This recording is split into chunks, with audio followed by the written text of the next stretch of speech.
Welcome everyone. मेरा नाम आदित्य है और मैं आपको आपके एग्री एस्पायर के चैनल में आप सभी का स्वागत करता हूं। आज हम कुछ नेशनल बैम्बू मिशन के बारे में जानेंगे। आप मुझे ये बताओगे कमेंट सेक्शन में। मेरे दो क्वेश्चन हैं आपसे। पहला क्वेश्चन क्या है कि सबसे पहला क्वेश्चन मेरा आपसे है, नेशनल बैम्बू डे। ठीक है, नेशनल बैम्बू डे कब मनाते हैं, ये मेरा आपसे क्वेश्चन है कि नेशनल बैम्बू डे कब मनाते हैं। और सेकंड क्वेश्चन ये है कि वर्ल्ड कोकोनट डे, कौन सा वर्ल्ड कोकोनट डे कब मनाते हैं। ये दोनों क्वेश्चन, नेशनल बैम्बू डे और वर्ल्ड कोकोनट डे, आप मुझे कमेंट सेक्शन में बताओगे कि कब मनाते हैं। ठीक है। और नेशनल बैम्बू मिशन कब आया? नेशनल बैम्बू मिशन जो है वो 2006 और 2007 में आया। कब आया नेशनल बैम्बू मिशन जो है? ये नेशनल बैम्बू मिशन जो है 2006 और 2007 में आया। कब आया नोट करते रहना, नेशनल बैम्बू मिशन कब आया? 2006-7 में आया। और ये कौन सी है? ये सेंट्रल ये सेंट्रल स्पॉन्सर्ड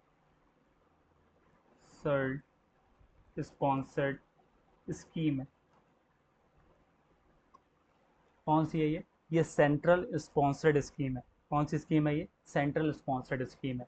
समझ में आया कि नेशनल बैम्बू मिशन कब आया? नेशनल बैम्बू मिशन बच्चों आया है आपका 2006 2007 में आया। ठीक है। आपको जो मैंने कमेंट सेक्शन में बोला, आप मुझे कमेंट सेक्शन में बताओगे कि वो कब डे मनाते हैं। ठीक है, ये हो गया। और जो एनबीएम है वो एनबीएम आपका 2006-7 में आया, मैंने बता दिया। ठीक है। ये कौन सी है? सेंट्रल स्पॉन्सर्ड स्कीम है। और इसका क्या है कि promote holistic growth of bamboo through area expansion, nurseries, skill development and value chain creation, इसके ऑब्जेक्ट है। तो इसमें जो डिड यू नो, मतलब आपको पता है, India has the largest area under bamboo mission. India has the India has the largest area under.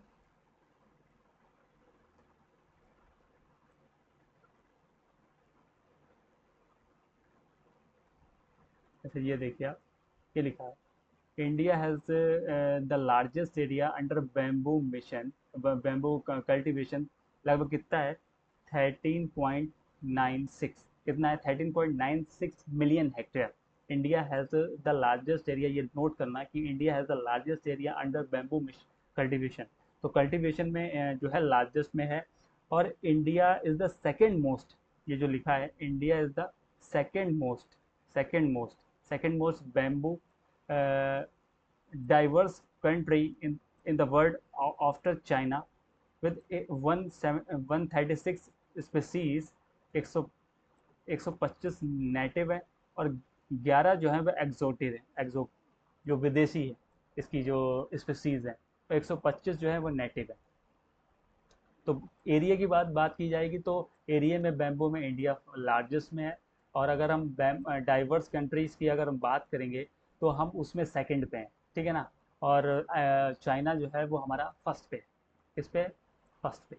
और ये आपने देखा कि ये बैम्बू काफ़ी लंबा होता है। और बैम्बू का तो यू आपको पता ही है कि बैम्बू का क्या यूज़ होता है। और इसे ग्रीन गोल्ड बोलते हैं। इसे क्या बोलते हैं? ग्रीन, इसको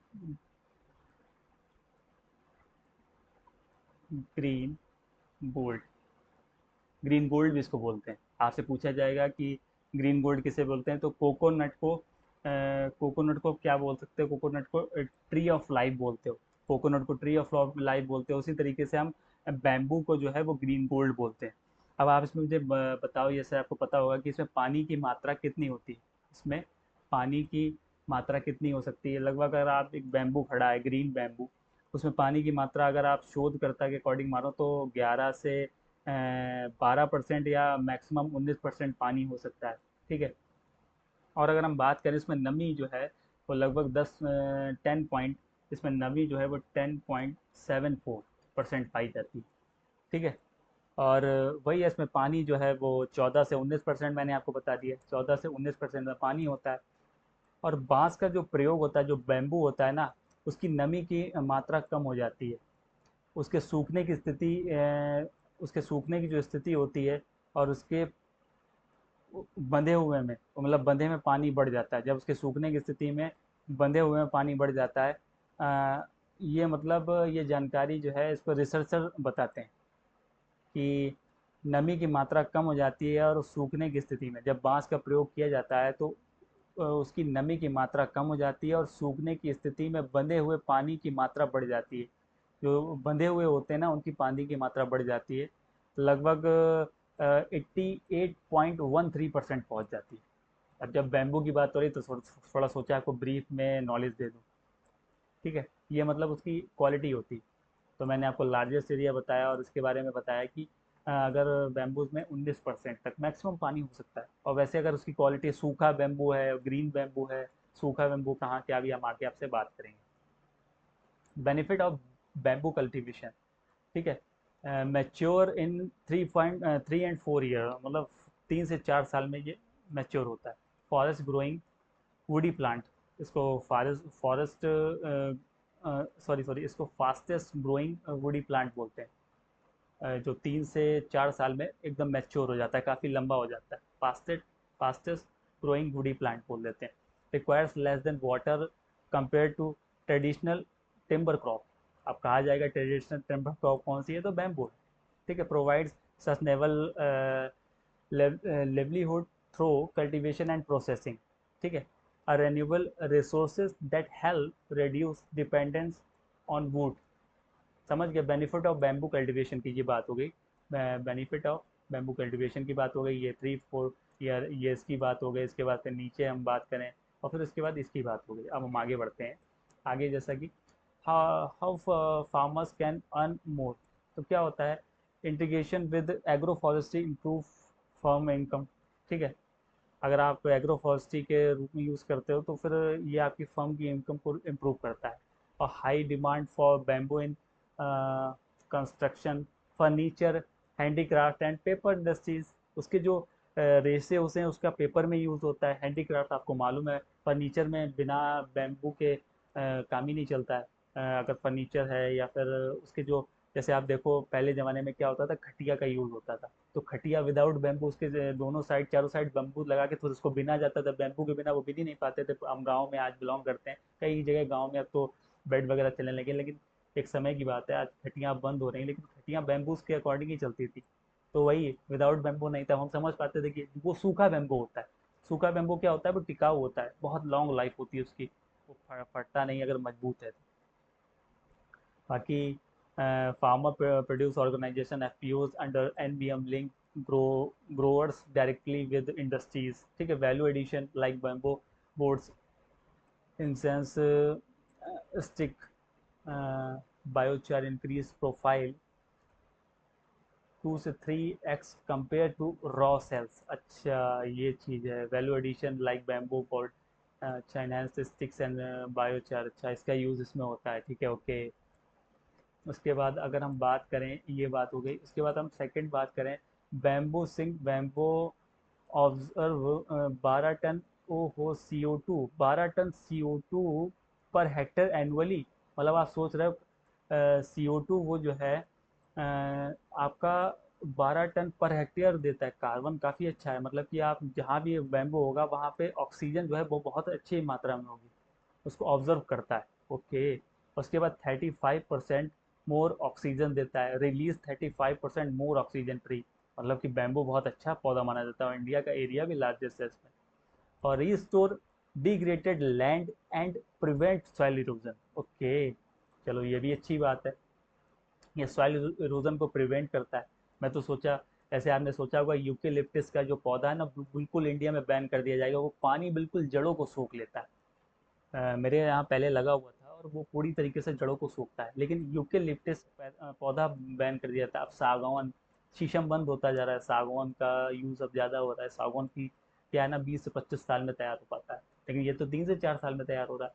तो ये देखो आप, 35% मोर देन ऑक्सीजन रिलीज कर देता है, बहुत अच्छी बात है। इसके बाद फोर्थ पॉइंट क्या दिया है, fact as climate smart crop for sustainable farming system. क्या हो गया, sustainable farming system.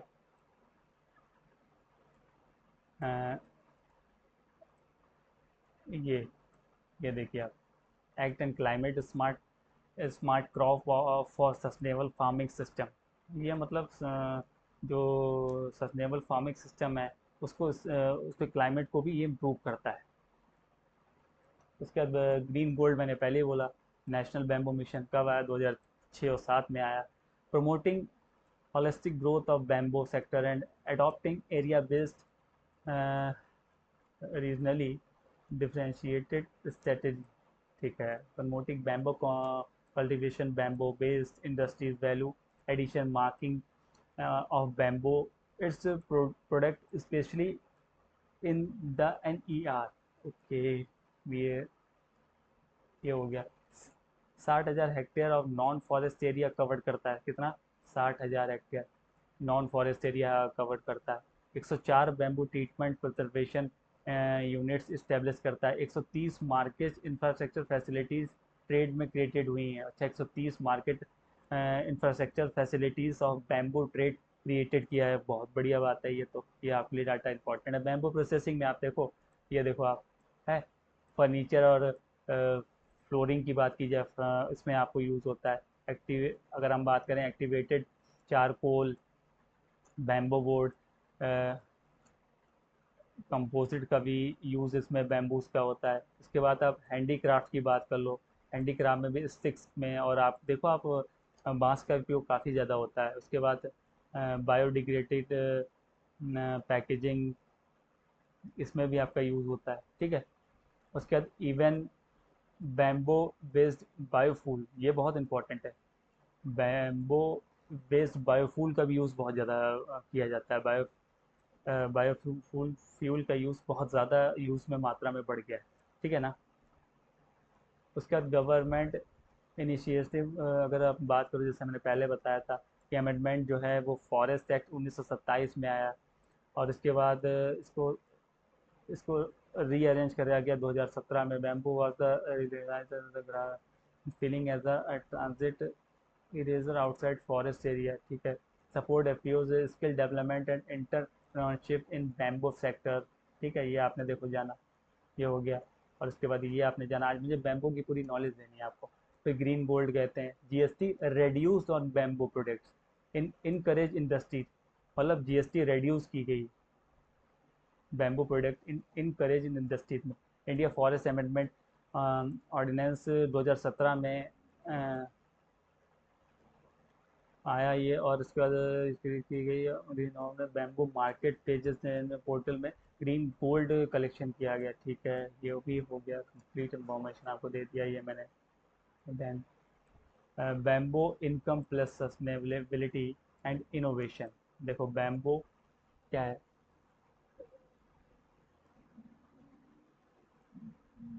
Bamboo income plus sustainability, sustainability plus innovation. क्या हो गया, innovation. From from farm field to factory floors, bamboo is redefining rural prosperity and eco friendly growth in India. ठीक है ना। आज आपने बैम्बो के बारे में जाना, जो मैंने आपसे कमेंट सेक्शन में पूछा है वो आप मुझे कमेंट सेक्शन में बताया। हमने बैम्बो के आपको ब्रीफ के बारे में बताया, इसका डे कब होता है। और ये एक बैम्बो मिशन जो है वो एक सेंट्रल स्पॉन्सर्ड स्कीम है, मैंने पूरा आपको बताया। और आपको 2 क्वेश्चन पूछे हैं मुझे कमेंट सेक्शन में, आप ज़रूर बताइएगा। देन आपको वीडियो अच्छी लगे तो लाइक सब्सक्राइब कीजिएगा, और मेरा सपोर्ट कीजिएगा, मुझे इम्प्रूव करने के आइडियाज़ दीजिएगा। अगर मेरी गलती हो तो मुझे बताइएगा, और मुझे इम्प्रूव करने के लिए बहुत बेटर बेटर से बेटर आइडिया दीजिए। मिलता हूँ नेक्स्ट वीडियो में, तब तक अपना अपनी फैमिली का ध्यान रखिए। जय हिंद, जय भारत मेरे प्यारे दोस्तों।